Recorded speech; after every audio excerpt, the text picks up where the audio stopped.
2 gadgets I recommend for making this dish. Number 1.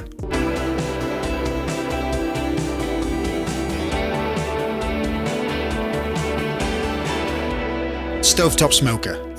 Amazing. Cheap as chips. I got this off Amazon for about $15. I've actually done a recipe on this. If you want to check it out, link below. I did a smoked trout from start to finish. Amazing. For this recipe I've just done, I used the smoking gun. A little bit more expensive, but worth every single penny. And also you can probably go to the grocery store and buy some good quality smoked fish. As a cook, I always get excited when I smoke stuff, especially fish. So what am I cooking? I'm going to do a beautiful brunch dish with smoked tilapia with scrambled eggs on toast. I also did some pickled radishes. I just love the acidity pop it brings. Okay, let's start off with the pickling. This just gives the dish a nice acidity pop at the end. I chose radishes, but onions are great to use too. Slice the radishes pretty thin. Add red wine vinegar to a pan, followed by sugar. Now, on a low heat, stir until the sugar is dissolved. Add basil, lemon juice, why not? Throw the lemon in there. This will create a tea bag for the radishes. Add the pickle into a bowl, followed by the radishes. Now place in the fridge.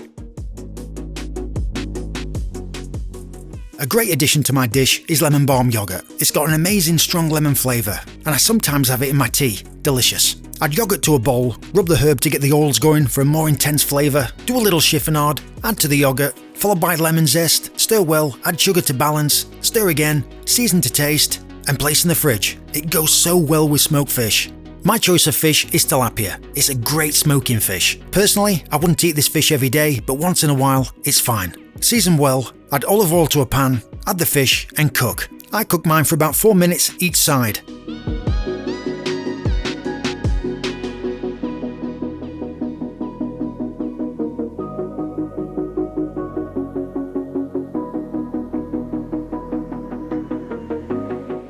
When cooked, add the fish to a bowl. I absolutely love these things. I'll be using a smoking gun, not just for mixologists, but for the home cook as well. It's one of the quickest ways to get that natural smoke flavour. Cover the bowl with plastic wrap, leaving a small gap. Insert the nozzle, add the wood chips. I'm using hickory. Turn on. Light the chips and smoke.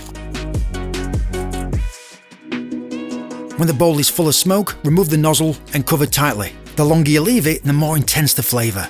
I've seen some recipes for soupy or runny scrambled eggs, whatever you want to call them.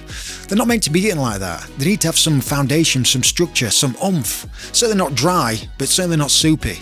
Okay, for the scrambled eggs. Add eggs to a bowl. With a fork, lightly whisk. Don't go crazy. At this stage, you can use butter. I just like using olive oil for my eggs. Have your pan on a low heat. I'm using a good quality non-stick. Now pour in the eggs. You need a little bit of patience for this. Now gently stir. You will see some curds starting to form. This is good. The trick is not to overcook the eggs. Keep an eye on them because they will cook quick at the end. Like I said earlier, this will take time.